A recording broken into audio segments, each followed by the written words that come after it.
மல்ல, ஊரைச் சுற்றி வளைந்து ஓடிவரும் 3 மைல் நீள வழி வாய்க்கால் முழுவதுமே சுவர் வைத்து தடுத்ததைப் போல் காடாய் மண்டி கிடந்த நெய்வேலி காட்டாமணக்குச் செடிகளின் அசுரத்தனமான ஆக்கிரமிப்பு. பயிர்கள் மூழ்காமல் மொத்த கிராமமும் தப்பித்துக் கொள்ள வழி கண்டுபிடித்து விட்ட சந்தோஷம் மருதனுக்கு. வாய்க்காலை அடைத்திருக்கும் இந்த காட்டாமணக்குச் செடிகளை பிடுங்கி எறிந்துவிட்டால் ஒரே நாளில் உபரி நீர் வடிந்துவிடும்.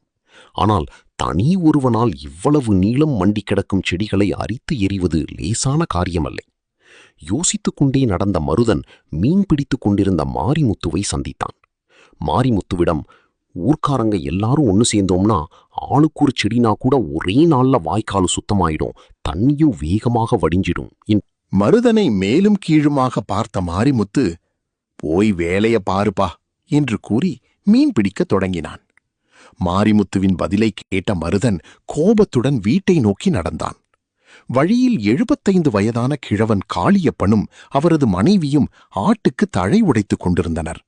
அவர்களை பார்த்த மருதன், காளியப்பன் ஊரிலேயே பெரிய மிராசு, இவர் கூறினால் மக்கள் அனைவரும் இந்த காட்டாமணக்குச் செடிகளை பிடுங்கி எறிய வருவர் என்று நினைத்து காளியப்பனிடம்